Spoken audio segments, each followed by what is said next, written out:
신명기 6장 4절부터 9절까지 말씀입니다. 신명기 6장 4절부터 9절 우리 한 목소리로 봉독합니다.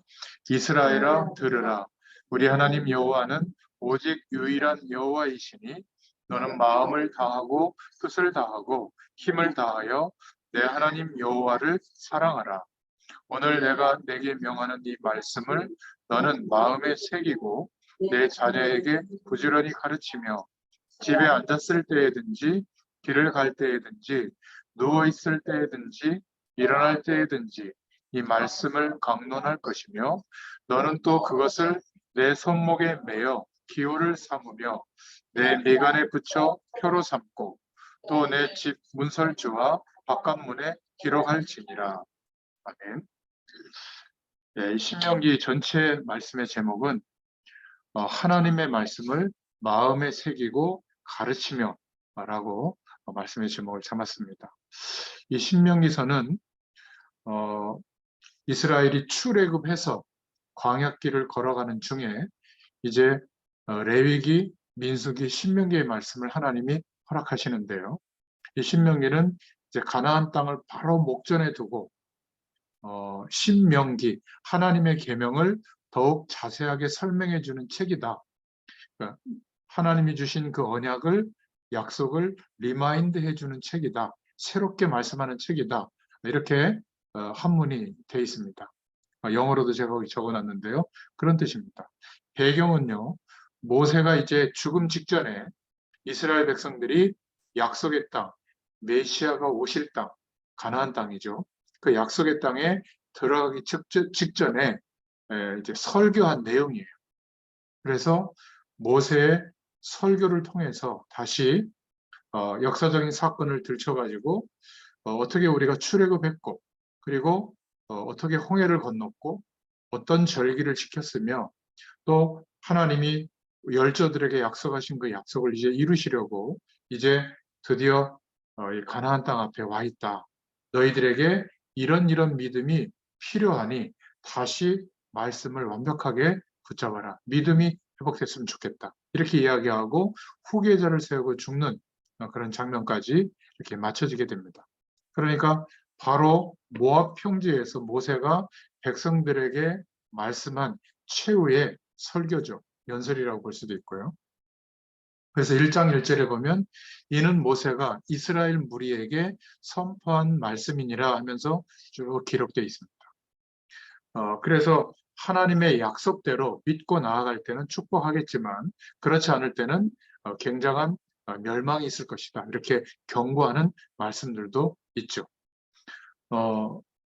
하나님과의 언약 관계는 근본 원리는 사랑이기 때문에 십계명을 다시 들어서 신명기 5장에 보면 하나님에 대한 사랑과 이웃에 대한 사랑을 또 말씀하기도 하고요. 또 과거의 역사를 들어서 오늘 우리가 당면한 이제 하나님의 말씀 앞에 믿음으로 순종해야 될 이유들도 설명하고 있습니다.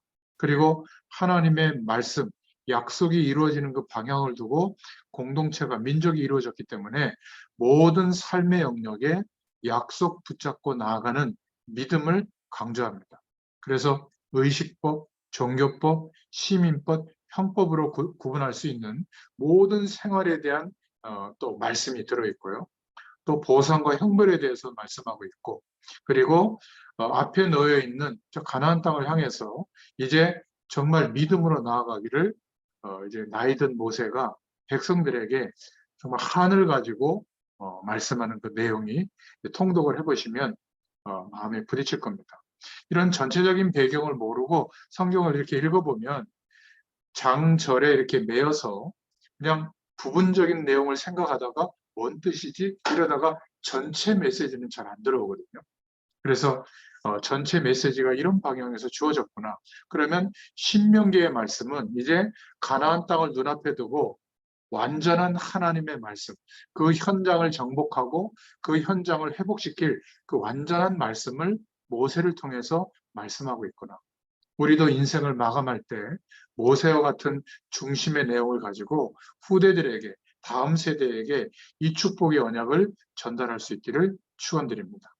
그래서 내용을 크게 네 분류로 나눌 수가 있는데요. 신명기 1장부터 4장 43절까지 모세의 첫 번째 설교를 기록하고 있습니다. 시내산에서 가나안까지의 역사에 대한 회고가 나오고 또 신실할 것을 당부하는 내용, 또 신명기 4장에 보면 요단강 동편의 새 도피성에 대해서 나옵니다. 신명기 4장 44절부터 28장 68절까지 모세의 두 번째 설교의 내용이 기록되어져 있는데 십계명에 대한 재설명이 나오고요. 또 이방 종교에 대해서 배교를 했을 때 어떤 문제가 일어나는지 경고를 하는 내용이 나오고 또 신명기 12장부터 26장까지는 종교 생활과 사회 생활의 율법들에 대해서 나옵니다. 신명기 27장에 보면 율법을 돌에 기록해서 에벨산에 세울 것을 명령하죠. 변치 않는 언약으로 붙잡도록. 그리고 하나님의 약속을 순종하는 자는 어떤 축복을 받고 불순종하는 사람은 어떤 저주를 받는지 신명기 28장에 말하고 있습니다. 그리고 신명기 29장부터 30장까지는 모세의 세 번째 설교인데 하나님의 약속을 지키고 살 길을 택하라고 교훈하는 내용이 나옵니다. 그리고 마지막에 이제 모세가 하나님 앞에 부름받는 최후의 모습이 나오는데 신명기 31장부터 34장까지 나와 있죠. 여호수아를 지도자로 임명하고 31장에 보면 레위인에게 율법을 주고요. 또 32장에는 모세의 노래가 나오고 33장에는 모세가 각 지파별로 축복하는 장면이 나옵니다. 그리고 34장에 모세의 죽음에 대해서 기록하고 있죠. 그래서 신명기 전체 말씀은 하나님의 말씀을 이제 저 가나안 땅에 이제 들어가야 되니 정말 다시 과거의 열조들에게 하셨던 말씀, 우리를 출애굽하게 했고 광야를 통과할 때 깨닫게 해주셨던 그 하나님의 말씀의 약속을 믿고 마음에도 새기고 후대들에게 가르치면 가나안 땅에 가서도 하나님이 계속 축복할 것이다. 이런 당부의 말씀입니다. 자, 그렇다면 본론으로 들어가 보겠습니다. 하나님의 말씀을 마음에 새기고 가르치라. 그래서 먼저 크게 세 가지로 서론을 생각해 본다면 민수기서는 하나님의 믿음의 백성이 얼마나 중요한가. 그래서 그 백성들이 불신앙할 때는 다음 세대를 또 믿음의 백성으로 세우셔서 그 숫자를 세고 또 각 지파를 12지파로 나누고 또 그 정복할 가나안 땅에 대한 땅을 분배하고 그런 장면이죠. 그래서 가데스 바네아 지역에서 이렇게 정탐꾼을 보내는데 12지파의 대표들을 뽑아서 12명을 보냈는데 10명은 다 불신앙할 때 여호수아와 갈렙은 하나님 앞에 또 백성들 앞에 회개하면서 하나님의 약속이 이루어질 때가 왔다라는 것을 믿음의 고백을 하잖아요. 그래서 오늘 신명기는 완전하게 이제 가나안 땅 앞에서 가나안에 들어갈 준비를 하도록 하는 말씀이 신명기 말씀입니다.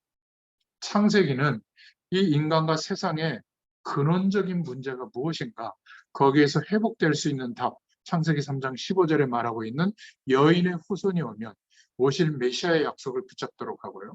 그래도 하나님의 약속을 놓쳤을 때 노예 생활하고 있던 세상 배경에 사로잡혀 있던 이스라엘 백성들을 구원하실 하나님의 계획을 알리시죠. 희생제사의 비밀, 오실 메시아의 약속을 붙잡도록 그리고는 출애굽해서 가나안을 향해 가도록 출애굽기를 통해서 말씀하고 있는 겁니다. 지금까지 살아왔던 모든 것은 눈에 보이는 조건을 따라서 애굽 배경 속에서 살아왔다면 이제는 가나안에 가서는 그렇게 하면 결국 멸망당하거든요. 문명이 앞선 나라들이니까. 그래서 하나님의 약속을 붙잡고 믿을 때 하나님의 것으로 모든 축복을 누리도록 광야의 삶을 인도한 겁니다. 그래서 첫 번째 메시지가 레위기인데 하나님께로 나아가는 길 그리고 하나님과 동행하는 길 예배와 절기를 통해서 말씀했죠. 민수기서는 그 과정 중에 신앙생활을 해야 될 내용들을 설명하면서 믿음의 사람으로 세워질 수 있는 답을 주었습니다. 그리고 신명기서는 가나안 땅에 들어가기 위한 완벽한 말씀을 모세의 인생의 회고를 통해서 또 설교를 통해서 말씀을 주시고 있는 거죠. 그래서 세상에는 영적인 힘이 없으면 살 수가 없다는 것을 말하고 있습니다. 안 그런 것 같지만 물 떠나 있는 물고기처럼 잠시 퍼덕이고 있는 거지, 하나님을 떠나서 세상 배경을 가지고 잘 사는 것 같아도 결국은 물고기가 물 밖에서 퍼덕이는 것처럼 연명하고 있는 거죠. 그리스도로 말미암아 영적인 힘을 얻지 못하면 결국 재앙으로 사단의 배경 속에 놓이게 되는 겁니다. 그래서 먼저 그리스도로 우리가 답을 얻어야 사람 살리는 힘이 우리를 통해서 나타나게 될 줄로 믿습니다. 구원의 비밀이 누려지고 그 축복이 유지되도록 믿음의 그릇, 또 우리의 인품의 그릇이 준비되면 유지가 되어져서 우리의 모든 삶이 성공 일변도가 아니라 바벨탑 기준을 쫓아가는 게 아니라 방향이 하나님의 말씀이 지시하시는 방향, 하나님의 역사가 도착하는 방향, 세계복음화에 맞춰지게 될 줄로 믿습니다. 내가 정말 하나님의 자녀요, 복음을 가졌다면 염려할 거 없다. 두려워할 상대가 없다. 이것을 신명기서가 말씀하고 있는 겁니다. 그래서 우리가 할 일은 하나님이 우리 삶 속에 붙여주신 하나님의 약속의 사람, 남겨두신 사람들을 찾아서 이 복음의 영광을 알려주고 설명하고 함께 이 약속을 붙잡고 땅끝까지 복음 증거하는 인생의 방향이 맞춰지도록 함께하는 것이죠. 그래서 과거의 역사적인 사건을 회상하면서 어떻게 출애굽했는지, 또 왜 10가지 재앙이 왔고 거기에서 어떻게 우리가 희생제사의 비밀을 붙잡았는지, 출애굽기 14장에는 홍해 사건은 어떤 의미인지, 언약 백성이 나아가는 길에 어떤 문제도 어떤 어려움도 상관없다. 언약이 진행되어지도록 하나님을 하신다. 이거를 말씀하시지 않았냐. 그리고 광야의 기적들을 얘기하면서 만나와 메추라기, 반석의 물, 또 17장에는 아멜렉 전투의 승리, 이 모든 것들이 사람의 말을 듣는 것이 아니라 하나님께서 우리를 출애굽시켜서 저 약속의 땅, 메시아 오실 땅으로 인도할 것이라고 하는 말씀을 믿는다면 사람 말이나 환경 이런 것을 바라보지 말고 말씀을 따라갈 때 하나님의 기적이 날마다 임할 것이다. 이거를 설명하고 있죠. 그리고 서론의 두 번째로, 그러면서 다시 하나님의 약속을 붙잡도록 출애굽기 20장에 말씀하셨던 십계명의 내용을 회복시키고요. 출애굽기 23장에 유월절, 맥추절, 수장절의 약속을 다시 붙잡도록 하는 겁니다. 구원의 축복과 성령께서 우리의 모든 광야의 삶을 인도하시고 하나님 나라의 배경으로 마침내 승리하게 될 것이라고 하는 이 세 절기의 축복을 다시 걸어납니다. 그리고 예배와 제사를 설명하면서 번제, 소제, 화목제, 속제제, 속건제 5대 제사의 비밀, 예배의 비밀, 구원의 감격을 가지고 감사의 비밀을 가지고 또 하나님의 사랑을 회복하면서 예배할 때마다 회개의 축복을 가지고 또 우리의 모든 삶을 하나님 앞에 헌신할 수 있는 예배의 비밀, 이게 바로 성막 중심으로 살았던 광야의 삶이죠. 그 언약을 회복시켜 주시는 겁니다. 우리는 교회를 중심으로 인도받잖아요. 그 성막의 핵심이 언약궤인데 그 언약궤 안에는 십계명의 돌판과 아론의 쌍난 지팡이와 만나 항아리가 들어있었죠. 무슨 의미죠? 하나님의 말씀이 움직이는 곳마다 그 말씀의 약속을 믿는 현장마다 하나님은 역사하신다. 그거를 말하고 있는 겁니다. 그래서 너희들도 언약궤를 따라가라. 말씀의 약속을 믿고 가나안으로 들어가라. 이렇게 말씀하고 있는 거죠. 민수기서 14장 1절부터 12절에 언약궤를 따라서 광야길을 나아가라고 하는 이 약속을 다시 리마인드 시켜주시는 것이 신명기서의 메시지입니다. 그래서 마지막에는 모세의 자기 인생에 대한 간증과 설교를 통해서 마무리하는데, 어떻게 내가 위기 가운데서 태어났고 또 왕궁에서 어머니의 젖을 먹으면서 기도 가운데 자랐고 또 하나님의 부름을 받고 광야의 40년 길을 걸어가는데 하나님이 말씀대로 역사하셨다. 홍해 앞에서 하나님의 능력을 알고 있는 모세는 가만히 오늘날 하나님께서 하시는 구원을 보라고 선포하잖아요. 또 신명기 1장 1절부터 8절에 보면 호렙산에서 말씀하신 하나님의 언약이 이루어졌다. 신명기 1장 7절에 조상들의 하나님께서 말씀하신 그 언약이 지금 이루어졌다. 이제 약속의 땅을 얻을 것이다. 신명기 1장 8절에 그 내용을 상기시켜 주십니다.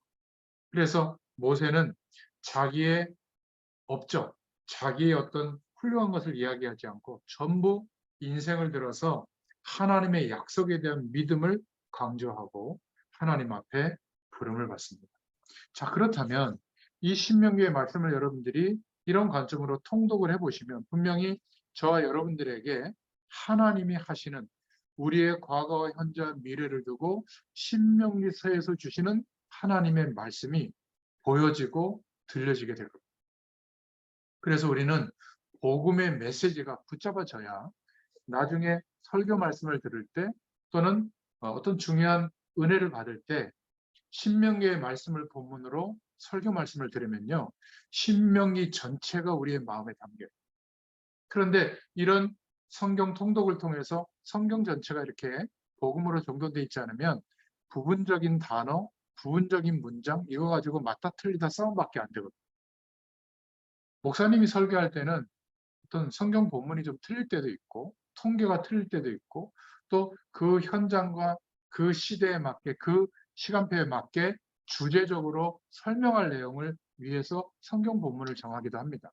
그런데 우리는 하나님의 말씀이 기준이잖아요. 캐논. 설교 말씀도 하나님의 말씀인데 더 기준은 성경 말씀이거든요. 그러니까 목사님의 설교를 통해서만 은혜 받는 것은 천주교 사상입니다. 우리는 만인 제사장이잖아요.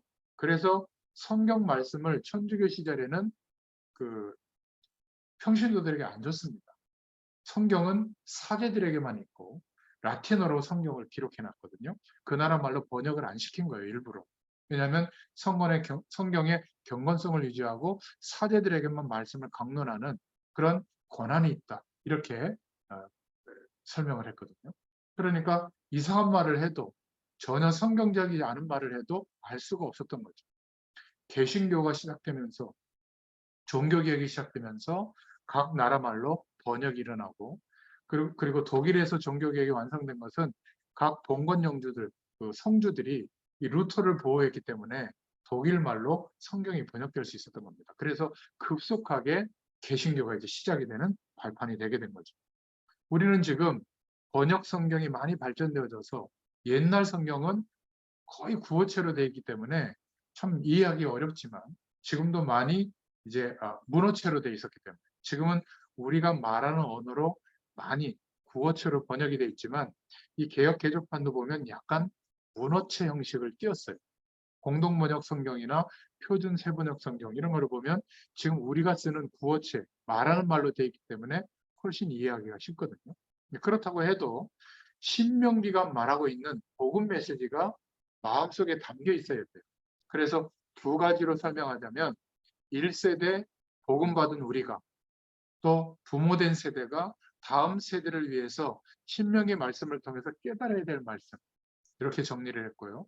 두 번째는 청년들, 전문인들, 산업인들이 깨달아야 할 신명기의 말씀으로 정리를 했습니다. 왜냐하면 청년, 전문인, 산업인들은 정보에 대해서 빨리 취득하고 세상 배경에 대해서 능통합니다. 그러다 보니까 정반대로 세상 배경이 너무 커 보이기 때문에 거기에 몰두하다 보니까 하나님의 말씀은 그냥 쉽게 생각하고 그것이 전부라고 하나님의 언약으로 믿는 믿음이 약할 수가 있거든요. 그래서 두 가지로 정돈을 해보겠습니다. 부모가 알아야 할 신명기의 말씀인데요. 다시 한번 창세기부터 정리해보자면 창세기는 족장 네 사람을 통해서 왜 인간의 모든 문제가 시작됐는가 그리고 모든 복음과 멸망이 어떻게 왔는가 여기에서 해방되는 길이 뭔가 이것을 설명하고 있죠. 핵은 창세기 3장 15절입니다. 깨닫지 못하는 이스라엘 민족이 노예가 됐는데 거기에서 창세기 15장에 언약 놓친 예배를 드림으로 말미암아 아브라함 때문에 이방에서 후대들이 400년 동안 노예가 될 것이다. 객이 될 것이다. 그 약속대로 말씀대로 이방에서 노예가 됐는데 거기에서 약속을 붙잡고 예배하는 이 언약이 회복되어졌죠. 희생제사의 비밀을 말씀하신 겁니다. 예수님의 죽으심과 부활을 생각하도록 피의 약속을 붙잡고 피 뿌리는 예배를 드리는 그 예배를 드렸을 때 출애굽하게 된 것이 출애굽기입니다. 그리고 광야길 가는 동안에 무엇을 잘해야 되는가? 예배와 절기를 통해서 하나님께로 나아가고 하나님과 동행하는 비밀로 살아가는 인생관으로 바꾸고 계셨죠. 그리고 민수기서는 하나님이 자기 백성을 하나도 놓치지 않고 카운트를 해서 계수를 해서 지파를 나누었다. 신명기는 그동안에 있었던 것을 이제 회상시키면서 하나님의 약속의 말씀을 믿게 하고 깨닫게 만드는 겁니다. 그래야 가나안 땅에 들어갈 수 있죠. 옛 체질, 애굽의 배경을 가지고는 가나안 땅에 못 들어가거든요. 이제 바로 들어가기 눈앞인데, 그죠? 그래서 다시 회상시키는 것이다. 영어로 듀터로노미라는 단어인데요. 써놨습니다만은 새로 가르친다라는 뜻이에요. 왜냐하면 이제 광야에서 출생한 언약 백성으로 출생한 후대들이 이제 하나님에게 다시 믿음의 언약 백성으로 카운트되어졌기 때문에 다시 한번 가르쳐서 약속을 회상시키는 그 내용이 신명기서다 이렇게 보시면 됩니다. 그래서 먼저 1세대로 부름받은 우리에게 주시는 메시지가 첫 번째로 가데스 바네아에 있었던 일을 회상시키는 겁니다. 너희들이 전부 다 10명의 정탐꾼을 통해서 보고를 들었을 때 약속대로 하나님이 정말 적과 꿀이 흐르는 땅으로 우리를 정복하게 하시도록 하셨구나. 이렇게 생각하지 않고 밤새 통곡하지 않았냐. 그런데 여호수아와 갈렙만 옷을 찢으면서 정말 약속의 땅이더라. 이제 진격하면 된다고 하지 않았냐. 너희들도 이제는 가나안 땅에 들어가면 그런 보이는 조건들이 많을 텐데 가데스 바네아에서 하나님이 믿음을 회복시켜 준 것처럼 다시 한번 믿음을 회복해라. 이 약속을 또 반복하고 있는 겁니다. 여호와께서는 구원받은 성도를 인도하시기에 능하시다. 호렙산에서 우리를 불렀고 또 크고 두려운 광야도 통과시켰다. 아모리 족속의 산지길로 가데스 바네아에게 그 지역에 이르게 했다. 이거를 말씀하고 있죠. 신명기 1장 19절에 말하고 있습니다. 결국 이스라엘 민족들에게 정복의 땅으로 가는 길에 두려워하지 마라. 그리고 각 지파의 사람들을 통해서 정탐꾼을 보냈을 때 그 사건을 기억해라. 그런데 이스라엘 백성들이 여호와를 불신했는데 여호와는 완전하시다. 모든 백성들에게 무서워하지 말라고 다시 말씀하고 있죠. 너희들 앞서 애굽에서 백성의 목전에서 모든 일을 행하신 것 같이 이제는 이스라엘을 위해서 싸우실 것이다. 백성들 앞서 여호와는 장막 칠 곳을 찾으시고 밤에는 불로 낮에는 구름으로 행할 길을 지시하셨다. 그래서 다시 한번 이런 불신앙의 조건 앞에 놓일 때 믿음을 선택해라. 이렇게 말씀하고 있는 겁니다. 우리도 인생의 길을 살아가면서 이렇게 불신앙할 수 있는 조건에 놓일 때가 많습니다. 이거를 누가 지켜보고 있죠? 우리의 후대들. 우리가 삶 속에서 만났던 우리 때문에 복을 받았던 사람들이 결정적일 때 불신앙을 우리가 하게 되면 예수 믿어도 별거 없구나. 이렇게 되는 겁니다. 우리는 끝까지 하나님이 부르시는 날까지 우리를 통하여 이루실 하나님의 약속을 믿는 믿음을 선택할 수 있기를 축원드립니다. 두 번째 메시지가 신명기 5장의 메시지인데 그래서 십계명을 통해서 다시 마음에 하나님의 언약을 붙잡도록 하는 겁니다. 그러면 너희가 가나안 땅에 들어가서도 하나님의 축복을 누리게 될 것이다. 약속하고 있거든요. 십계명, 1계명에서 4계명까지는 하나님의 사랑, 이 사랑을 기억하도록 계명을 지켜라. 그리고 5계명부터 10계명까지는 사람들을 사랑하도록 부모를 공경하고 살인하지 말고 간음하지 말고 도적질하지 말고 거짓 증거하지 말고 탐내지 마라. 그런데 이 하나님의 계명을 율법으로 깨달으면 고통스럽죠. 그런데 광야길 가는 동안에 하나님이 역사하시는 축복의 기준으로 깨달으면 지킬수록 영원한 하나님의 축복이 임하게 되는 겁니다. 불신자들은 이 계명에 걸려서 죽지만 우리는 이 계명을 지킴으로 하나님의 축복을 누리고 살아나는 은혜가 오게 될 줄로 믿습니다. 다음 세대에게 하나님의 계명, 말씀을 설명할 때도 너무 율법적으로 가르치면 아이들이 지키기가 어려워서 지킬 생각을 안 하고 반발합니다. 또 끝났다고 너무 방임적으로 자유방임적으로 키우면 이 자녀들이 타락해버리죠. 우리는 하나님의 약속을 믿는 믿음을 선택하도록 우리가 삶으로 보여줘야 될 줄로 믿습니다. 그래서 하나님이 주신 약속의 말씀은 영원하다. 광야에서도 그랬고 가나안에서도 그럴 것이다. 이 영원한 약속을 붙잡아라. 이게 두 번째 주시는 메시지. 우리 앞선 세대, 1세대 부모에게 주시는 약속이 오늘 읽었습니다마는 신명기서 6장 1절부터 9절에 후대에게 이 언약을 반드시 전달해라.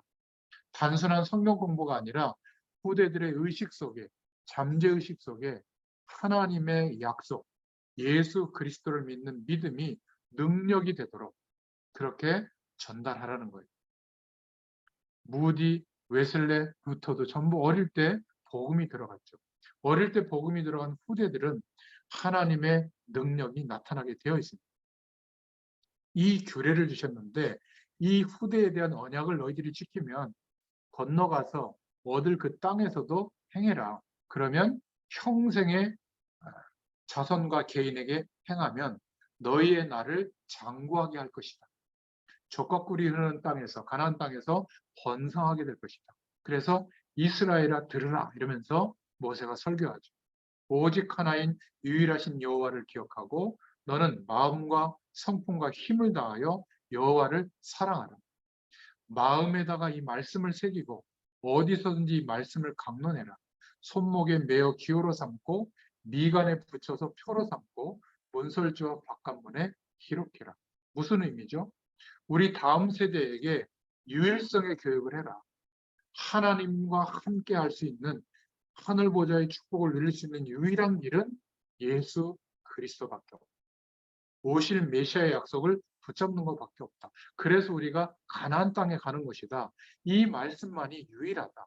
그 다음에 이 사상이 들어갔을 때 신앙생활도 가르쳐주고 그 다음에 생활적인 교육도 하면 된다. 이 내용이에요. 이거를 말로 가르치는 것이 아니라 우리 부모된 세대, 앞선 세대가 삶으로 보여줘야죠. 뭘요?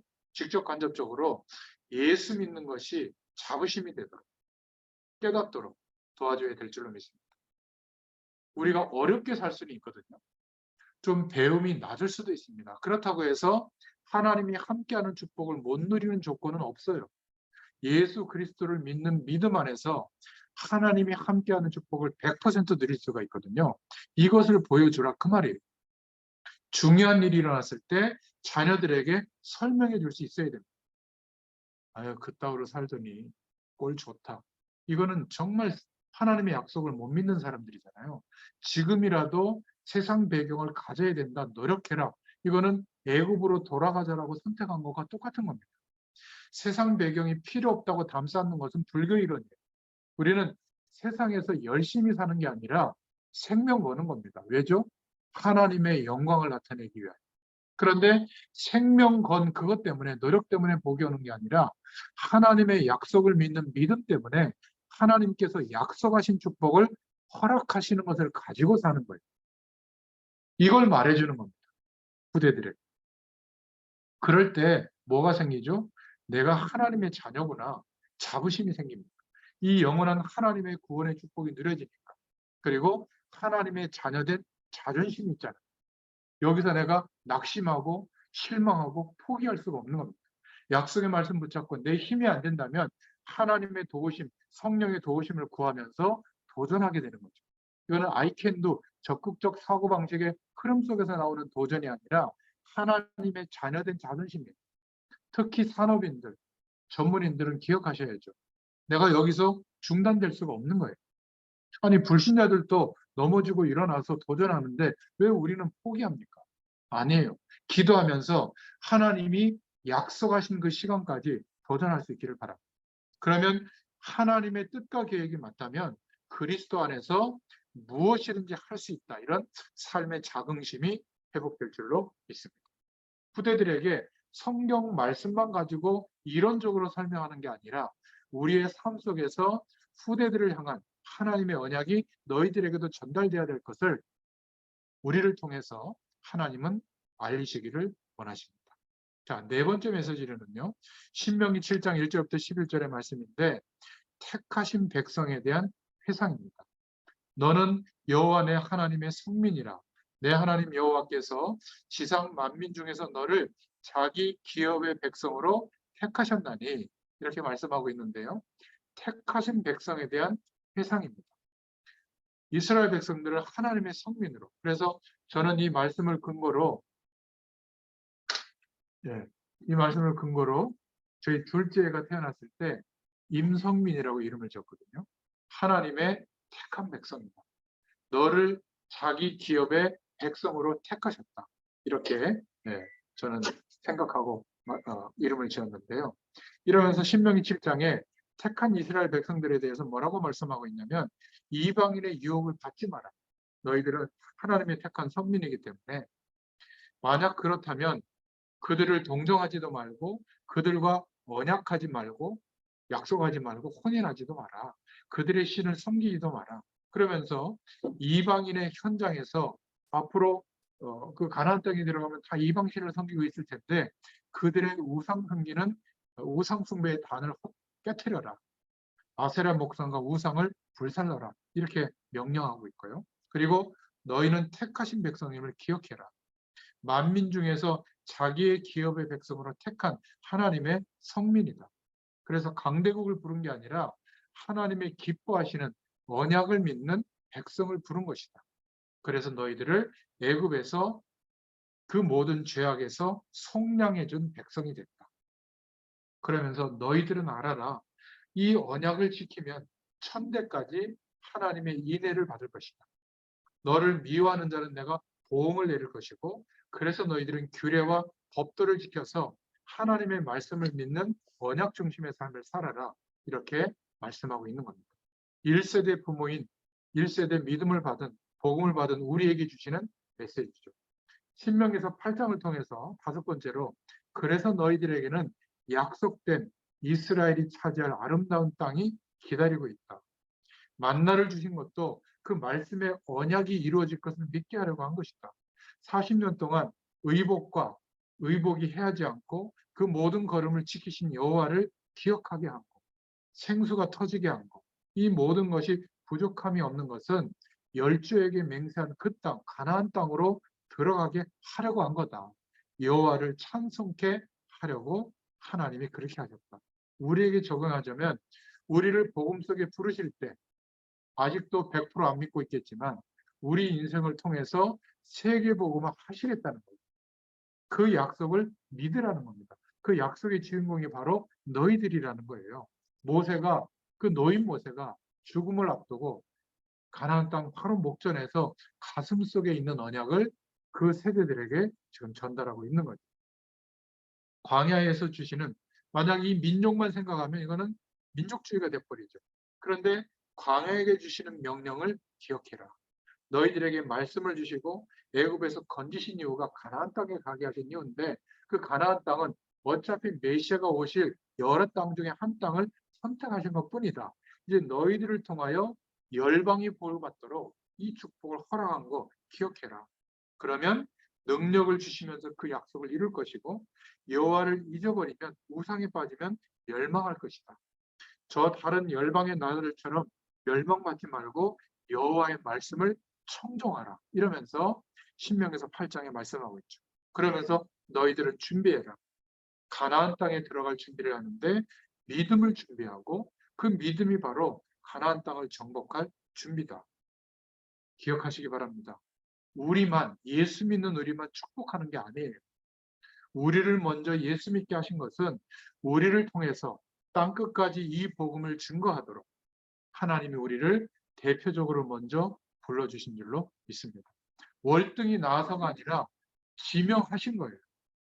왜 그러신지 모르겠어요. 그런데 제가 내린 결론은, 모든 사람들보다 부족하니까, 나를 보고 존경하거나 세상적으로 따라올 게 별로 없으니까, 예수 그리스도의 복음이 증거될 때 하나님의 말씀의 약속이 붙잡기에 합당해서, 모자랄 때 우리를 부르신 것 같아요. 성공했을 때 부르신 게 아니라.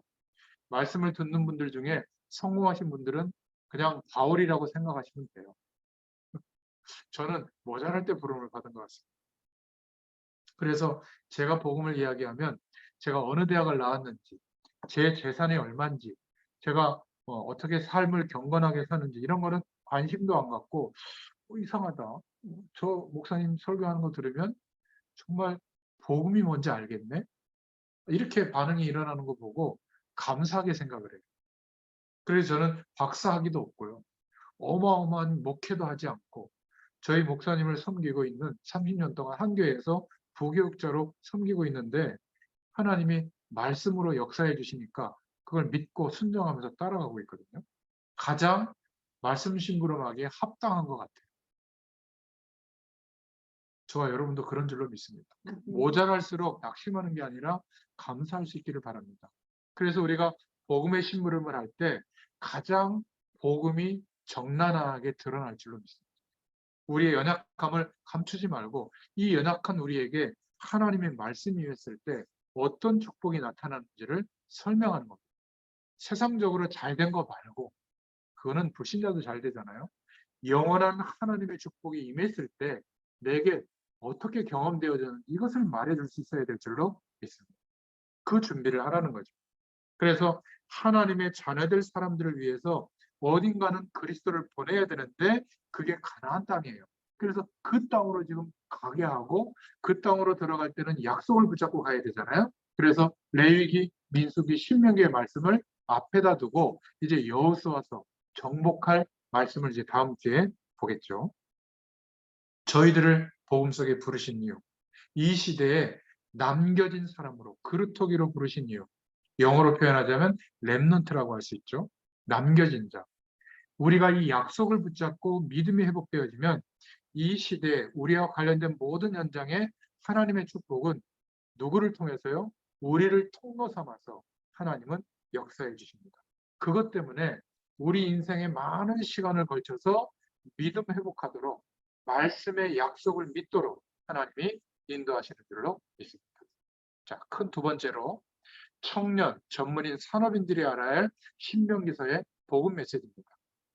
청년, 전문인, 산업인들은 세상 배경을 훨씬 많이 알고 집중도도 높고 어떤 사람들은 거기에 대해서 성공의 대열에 가 있는 사람들도 있습니다. 주의해야 될 것은 성경을 잘 요약하고 공부해서 아는 것은 지식적인 신앙이에요. 하나님의 말씀을 통독할 때 말씀을 통해서 성령께서 깨닫게 하시거든요. 근데 내 기대하는 쪽으로 깨닫게 하는 게 아니라 복음의 말씀의 방향에 맞춰서 응답을 주시는 거예요. 그래서 성경을 복음의 안경을 끼고 봐야 되는 겁니다. 그래서 그 내용을 오늘 말씀드려 보겠습니다.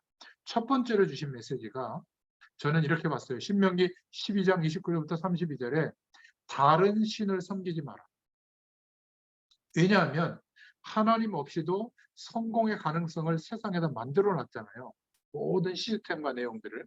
근데 그 속에서 살아가다 보면 그게 부러워지고 우상이 될 수 있는 겁니다.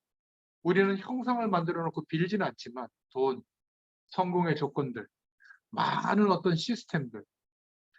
여러분 이사 몇 번 하고 집값 뛰는 대로 이사하면 돈 번다. 이거 다 자리 잡아서 교회 가까운 데 집정하지 않잖아요. 학군 좋은 데로 가면 우리 애들이 교육의 기회가 높아진다. 이래서 학군 좋은 데로 가잖아요. 저는 그렇게 보면 안 된다고 생각합니다. 적어도 교회에서 10분 정도 거리에 좀 집을 정하고 늘 예배당을 중심으로 교회를 중심으로 신앙생활하는 중심으로 한 주일, 한 달, 1년 평생을 살아야 되지 않겠습니까? 그러면 나머지를 하나님이 채우시는 것을 경험했을 때 자녀들에게 말할 수 있지 않겠습니까? 근데 우리는 귀신은 섬기지는 않지만 귀신이 역사하는 세상의 조건을 내 마음의 말씀보다 더 중요하게 생각하고 있는 겁니다. 건강은 건강식품이 책임집니까? 병원과 의사 선생님과 약품이 책임집니까? 하나님이 역사하긴 하지만 건강을 주시는 분은 하나님이세요. 그러니까 이렇게 부풀러도 말씀 전할 수 있는 겁니다. 이러면 뭐 쉬고 막 그래야 되는데 뭐 괜찮아요. 무시하는 게 아니라 약 먹으면 되는 거죠, 이거는. 뭐 이런 것들 때문에 하나님 말씀 못 전하면 되겠습니까?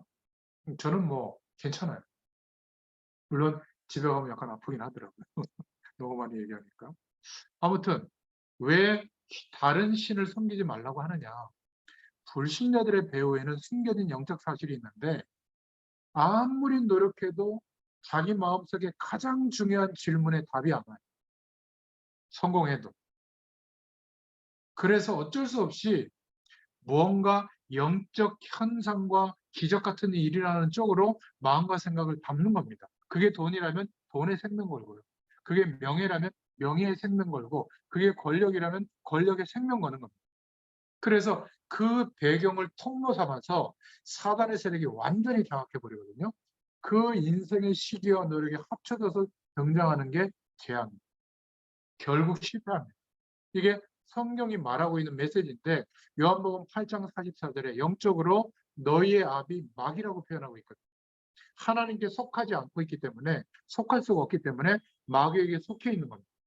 그러니까 에베소 2장 2절에 불순종의 영을 따라서, 그리고 세상 풍속을 따라 살아가게 되는 것이죠. 결국 이 불신자들에게도 노력하면 능력과 응답이 있는데, 중요한 것은 사도행전 13장, 16장, 19절에 나오지만 일시적인 거예요. 그것이 우리 인생의 근본적인 답이 되지 않는데 일시적인 응답이 있는 것처럼 보이니까 거기에 또 속게 되는 것이죠. 결국 어떻게 되는지 성경은 말하고 있잖아요. 마태복음 12장, 요한계시록 12장에 보면 결국은 실패하게 됩니다. 귀신을 섬기는 사랑에 어쩔 수 없이 하나님을 거절하고 불신앙의 조건을 따라가는 내용을 성경만 말하고 있는 것이죠. 그래서 하나님을 떠난 사람은, 하나님의 약속을 모르는 사람은 이유를 모르고 멸망하게 되고요. 실패하게 되고, 예수 믿는데도 왜 그럴까요? 복음을 모르면 실패하게 되는 겁니다. 그래서 다른 신을 섬기지 말라고 말씀하고 있죠. 다른 신을 섬기면 어떻게 되죠? 신명기 12장 29절에 보면 이 귀신의 세력은 반드시 재앙의 대상이 되기 때문에 그렇습니다. 신명기 12장 30절에 보면 사람을 올무에 걸어서 넘어뜨립니다. 그리고 신명기 12장 31절에 보면 이 가증한 귀신은 세상 배경 속에서 우리 후대들을, 다음 세대들을 완전히 몰살시켜 버리거든요. 세상 배경에 갇히도록. 그래서 사명자가, 하나님의 부르심이 읽은 전도자들이 반드시 알고 정복해야 될 문화가 뭐냐면, 타락으로 부추긴 문화는 재앙이 옵니다. 하나님 바라볼 수가 없어요. 귀신의 배경 속에 역사하는 영적 현상을 체험해도 결국 멸망합니다. 그리고 우리의 마음에 너무 많은 우상들이 있는데 그것을 쫓아가면 그 결과는 성공이 아니라 멸망이 옵니다. 이게 성경의 메시지 중에 메시지입니다. 그래서 특히 성공을 향해서 가는 청년 전문인 산업인들은 성공이 나쁜 게 아니죠. 주의 영광을 위해서 우리는 성공해야 됩니다. 그러나 그것이 우리의 우상이 되면 안 된다. 신적 영역에 도달할 만큼 우리 인생을 쏟아붓는 내용이 되면 절대 안 된다. 그래서 다른 신을 섬기지 마라. 신명기 27장 1절부터 8절에 두 번째 복음 메시지가 뭐냐면, 돌 위에 기록한 말씀을 세워라. 무슨 말이죠? 여호와께서 주시는 가나안 땅에 가면 무엇을 하라고 명령하냐면, 큰 돌을 세워서 석회를 바르고 신명기 27장 1절부터 3절에 이 말씀의 약속을 기록해라. 그리고 에벨산 위에 세우고 27장 5절부터 6절에 번제를 드려라. 그 약속을 붙잡는, 오실 메시아의 약속을 가나안 땅에서 붙잡는 희생 제사를 드리라. 피 뿌리는 예배를 드리라. 그 말이에요. 그리고 그 약속을 온 백성으로 더불어 지켜라. 이렇게 명령하고 있는 겁니다. 그러면서 신명기 28장 1절부터 19절에 이 말씀에 순종하면 모든 복이 내게 임할 것이다. 성읍에도, 들에도, 토지에도, 모든 소산에도, 짐승까지 복을 받을 것이다. 신명기 28장 3절 4절에. 그리고 5절 6절에 보면 그릇에도 복을 받고 들에 나가도 복을 받을 것이다. 우리가 손을 대는 모든 일에 하나님이 역사할 것이라고 말씀하고 있는 것이죠. 특히 청년 전문인 산업인들이 아무리 노력해도 헛수고가 되는 게 뭐냐면, 세상 배경을 우상 삼고 하나님 없어도 잘 될 것이라는 가능성을 가지고 몰두했을 때 30년을 쏟아부어도 원점에 갑니다. 그런데요, 약속을 신뢰하고 하나님의 말씀을, 언약을 붙잡고 최선을 다하잖아요. 내 능력이 1밖에 안 되는데 100으로 노력하는 사람 이상으로 하나님의 축복이 우리 인생을 통해서 나타나는 거예요. 그래서 우리가 한 것을 자랑할 수가 없던 거죠. 하나님의 영광으로 나타나는 일들이기 때문에. 간증하라고 하면 할 게 이거밖에 없어요. 하나님의 말씀 믿은 것밖에 없는데요. 나머지는 다 주님이 하셨습니다. 은혜입니다. 이렇게 고백하지.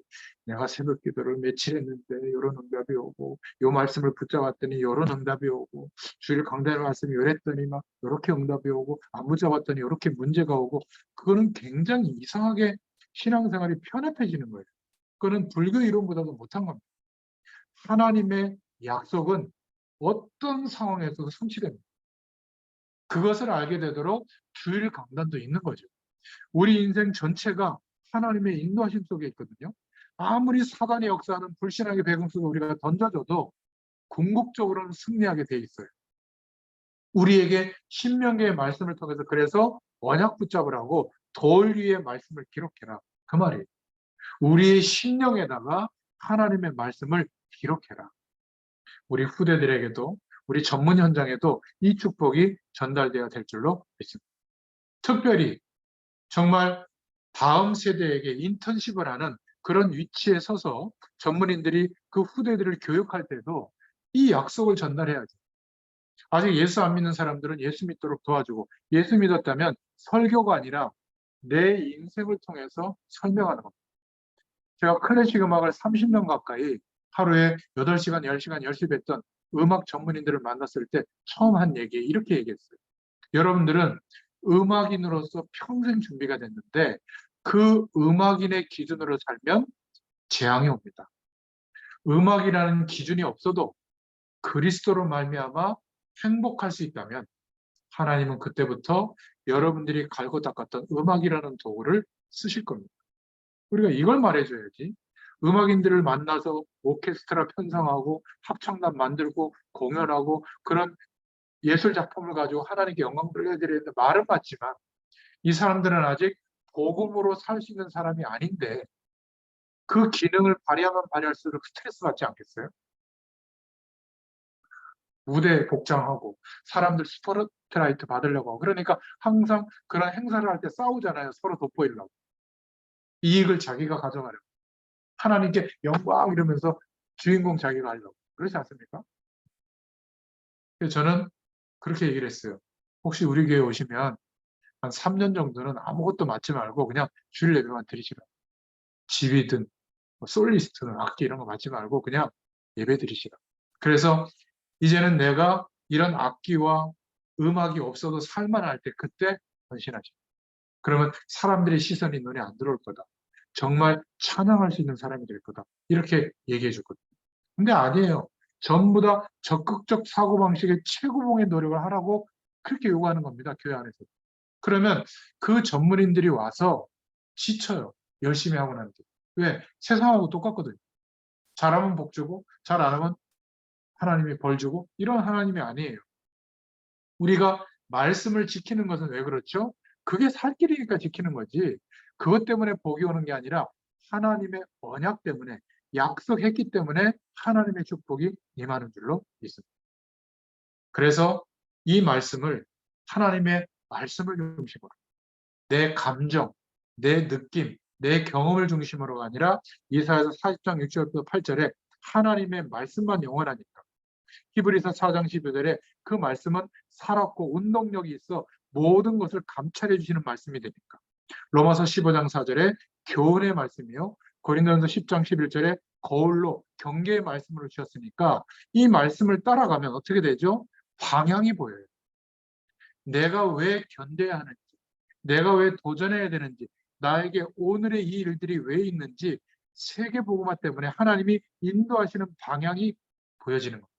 홍해라고 생각했는데 절망의 순간이라고 생각했는데 그 아래 길이 열리게 된 겁니다. 우리 고집사님 어려움이 왔을 때, 뭐 남들에게 말 못할 어려움이겠죠. 그때 하나님이 이렇게 저렇게 해서 몇 년 전이요 벌써 시간이 얼마나 지났는지 모르겠는데 그 신림동입니까? 영등포 거기에 그 무슨 시어 사무실에서 처음 뵀잖아요. 만약 그 어려움이 없었더라면 저희들이 이렇게 만났겠습니까? 이 말씀이 지속되면서 수요일 문답 108문답을 인도받았고 이제 성경 66권을 또 인도받고 있잖아요. 이런 응답의 순간이 없어요. 그리고 홍해 안에 지금 하나님이 세계복음화 하도록 가나안 땅에 들어가고 정복하도록 지금 마른 땅의 길을 준비해 놓고 콘으로 몰아는 겁니다. 왜? 그 정도 믿음 가지고 안 되니까. 가나안 땅 못 들어가요. 세계복음화 못 합니다. 돈 가지고 하는 게 아니거든요. 믿음으로 하는 줄로 믿습니다. 만약 우리가 능력이 안 되면 그 능력 있는 사람을 붙이시면 되잖아요. 전 세계에 돈은 항상 있어요. 성공자들은 항상 있어요. 우리 주변에도. 그렇지 않습니까? 내가 꼭 성공자가 돼야 될 하나님의 부르심 속에 있다면 하나님 성공시킬 것이지만 성공이 안 와도 돼요. 어떤 면에서. 믿음만 있으면 될 줄로 믿습니다. 제가 세계보험 약속을 믿고 있거든요. 근데 저는 돈 벌 생각이 1도 없어요. 제게 주신 사명은 돈이 아니에요. 말씀을 사실대로 믿고 전달하라는 거예요. 끝까지. 하나님이 역사하실 때까지. 근데 이게 안 믿어지면 이게 이렇게 오랫동안 못 전합니다. 이렇게 전해드리는데 아직도 이 정도 믿음밖에 안 나네 이러고 집에 가면서 불신앙하다가 나중엔 오기 싫어서 안 와요. 제가 눈빛을 보거든요. 말씀 전할 때. 좀 지겹다. 이럴 때는 제가 느껴요. 특히 이게 성경을 1시간 안에 정리를 해야 되니까 좀 길게 할 수밖에 없는데 그런 데는 어쩔 수 없이 정리합니다. 근데 안타까운 거는 이 줌으로 지금 제가 노트북이 아니라 핸드폰 화면이기 때문에 여러분들 눈빛이 안 보여요. 그리고 음소거도 해놨기 때문에 아멘 소리도 안 들리죠. 이러다 보니까 말씀이 잘 들어가는지 잘 모르겠어요. 그게 좀 단점인 것 같아요. 하나님께서 여러분들에게 주시는 성령의 음성을 여러분들이 들을 수 있기를 축원드립니다. 그래서 시편 119편 10절에 내가 전심으로 주를 찾았사오니 그러면 주의 계명에서 떠나지 않도록 인도해 주실 줄로 믿습니다. 청년 전문인 산업인들이 알아야 할 신명기 메시지 세 번째는 신명기 30장을 통해서 주신 말씀인데 새로운 세대에게 모세가 이제 죽기 전에 새롭게 축복하는 언약을 또 설명하고 있는 겁니다.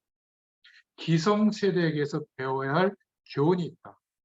언약을 전달해준 위대한 조상에 대해서 설명하면서 출애굽의 언약, 광야의 기적을 설명합니다. 그것이 전부 다 약속을 믿는 믿음을 회복시키시려고 가나안을 정복하기 위한 준비였다. 그러나 잘못된 것은 고쳐라. 애굽 사상, 노예 근성, 광야 체질, 원망하던 것. 그래서 결론은 하나님의 약속의 말씀이 안 믿어지니까 가나안은 더럽죠. 자기보다 앞선 문명인데 오실 메시아의 약속은 온데간데 없이 세상 방향으로 가는 것이 애굽으로 가자는 선택밖에 없는 거예요. 마치 우리가 돈, 성공, 잘 되는 거 이거를 자녀들에게도 막 적극적 사고방식으로 밀어붙이는 그 결과로 갈 수밖에 없었던 거 이거를 지금 모세가 말씀하고 있는 거죠.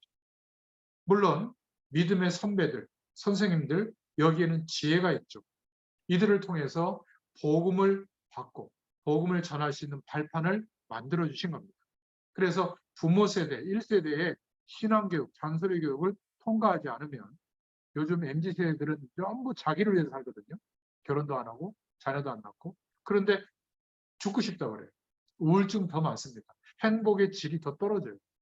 우리 할머니, 할아버지 세대들은 막 7명, 10명 막 이렇게 낳고 살았거든요. 하루하루가 막 전쟁이고 정신없었을 텐데 행복의 지수가 더 높았어요. 왜 그럴까요? 하나님 떠나서 아무리 많은 정보를 가지고 살아도 결국은 답이 없어요. 그러니까 직장 생활도요. 몇 달도 못 버티고 막 금방금방 그만두잖아요. 힘들면. 결혼해도 힘들면 금방금방 이혼하고. 이게 바로 믿음의 교육, 잔술의 교육을 통과하지 못하면 개인주의가 되는 거예요. 말씀을 들어도 율법주의와 불신앙 같은 사상에 빠지지 마라. 이렇게 모세가 후대들 앞에서 새로운 세대에게 축복하는 메시지가 신명기 30장에 나옵니다. 그래서 말씀에 온전히 거하고 마음과 성품을 다하여 순종하면 신명기 30장 1절부터 3절에 모든 흩어진 백성을 모으리라. 또 4절부터 6절에 열조가 얻은 땅, 그 가나안 땅에서 너희가 번성하게 될 것이다. 하나님은 신명기 30장 7절부터 10절에 모든 원수를 저주하고 너희가 이 약속을 지키면 신명기 30장 15절 16절에 생명과 복이 임할 것이고 화와 사망을 내 앞에 두었으니 너희는 여호와를 사랑하고 그 법도를 지키면 번성하게 될 것이다. 그러면서 렘넌트의 신앙의 축복을 누리라고 말씀합니다. 너희들을 선택했다. 하나님이 이 시대를 회복시키시려고 하나님이 너희에게 믿음이 회복되도록 했는데 너희가 이 언약 붙잡고 도태되지 말고 살아남는다면 영적 싸움하게 될 것이고 너희들을 흩어지게 하는 이유도 세계 복음화하도록 하실 것이다. 그래서 언약의 신앙과 영적 싸움과 세계 선교를 위해서 너희들을 남겨진 자로 믿음의 사람으로 그 세대로 세웠다. 이런 말씀을 허락하신 겁니다. 네 번째로 이제 마지막에 믿음을 잇는 영적인 언약의 바톤을 잇는 후계자로 이제 여호수아를 세우죠. 신명기 31장에 나옵니다. 우리도 마찬가지입니다. 우리도 그 믿음의 후계자가 되고 우리를 통해서 다음 세대에게 물론 우리 대에 복음화되어져서 주님이 재림하시면 좋겠지만 다음 세대에게도 이 신앙의 믿음의 전통이 이어가도록 언약의 바톤을 전달하는 축복이 있기를 축원드립니다. 하나님의 약속은 하나님이 믿음 회복한 자들을 통해서 렘넌트를 통해서 그 시대에 남겨진 자들을 통해서 이 언약이 전달되도록 하셨죠. 창세기 37장 그 시대의 요셉을 통해서 민수기서 14장의 모세, 여호수아, 갈렙을 통해서 또 사무엘상의 사무엘을 통해서 시편 78편에 나오는 것처럼 그 시대의 다윗을 통해서 또 열왕기 하에 나오는 것처럼 엘리야와 엘리사를 통해서 또 초대교회 주님 오시고 난 뒤에 부활 승천하시고 나서 초대교회와 회당운동을 통해서 또 디모데후서 2장에 나와 있는 것처럼 바울사도와 그 바울사도의 제자들 디모데를 통해서 교회사도 마찬가지입니다. 웨슬레, 사무엘 밀즈, 요나단 에드워드, 윌리엄 부스 이런 종교개혁자들, 믿음의 전도자들을 통해서 이 언약의 축복의 흐름이 전달됐던 겁니다. 우리가 바로 그 언약의 바톤을 받고 하나님이 역사하시는 그 흐름 속에 우리 청년들, 전문인들, 산업인들이 이 시대적인 흐름 한가운데다가 우리 인생을 세워주신 줄로 믿습니다. 이게 보여지도록 도와줘야 돼요. 좋은 데 취직해야 된다. 좋은 사람 만나서 성공해야 된다. 연봉은 얼마여야 된다.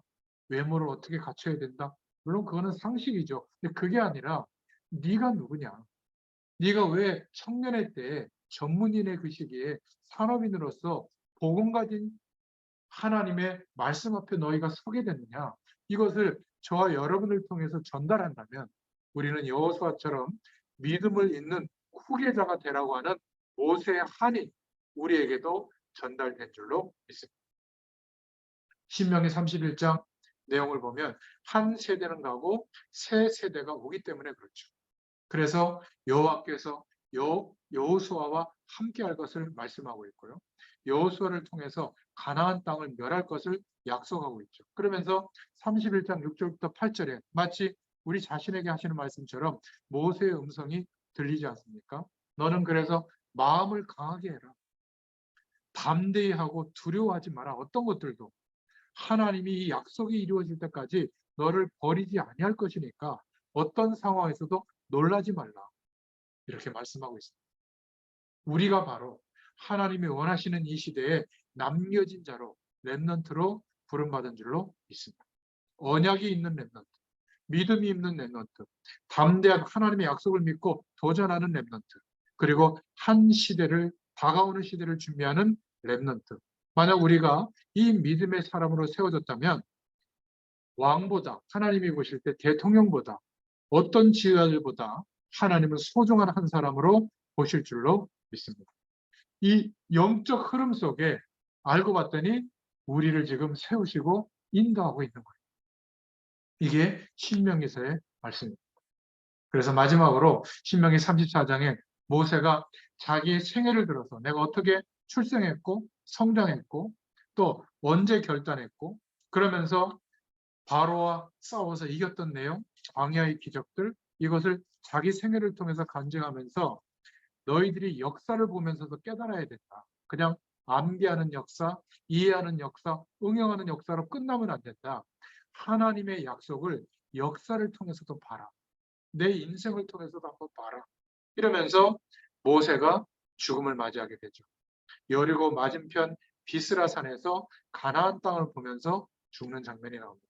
왜 하나님은 가나안 땅에 들어가지 못하게 했을까요?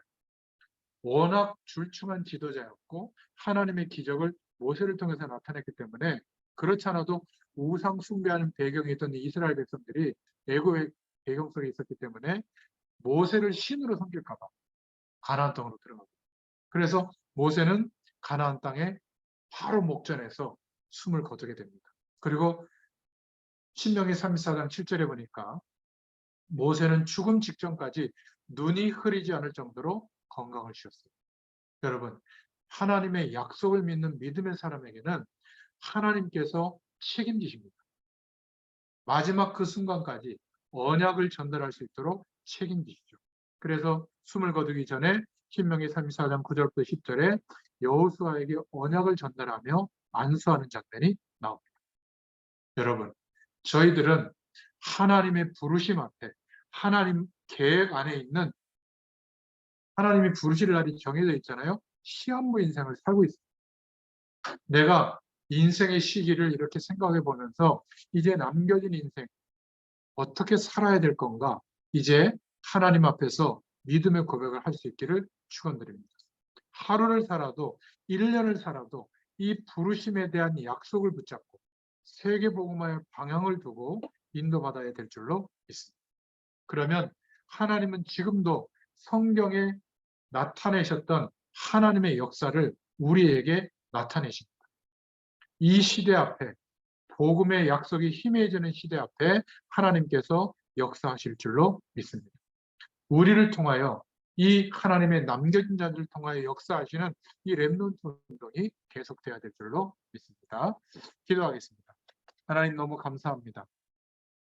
광야의 길을 걸어가는 인생의 시기를 우리에게도 허락하셔서 완전한 믿음을 회복할 수 있도록, 하나님의 약속을 믿는 믿음의 사람이 되도록 역사하셨음을 감사드립니다.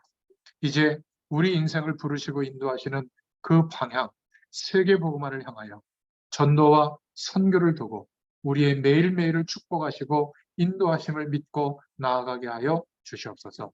어떤 조건과 문제 앞에서도 세상적으로 보지 않게 하시고 전능자의 손에 우리의 인생 전체가 있음을 믿고 하나님의 말씀을 따라 신뢰하며 나아갈 수 있도록 축복하여 주시옵소서. 모든 현장이 주의 말씀대로 정복되게 하시고 가나안 땅에 들어가는 역사가 있게 하여 주시옵소서. 예수님의 이름으로 간절히 축복하옵고 기도하옵나이다. 아멘.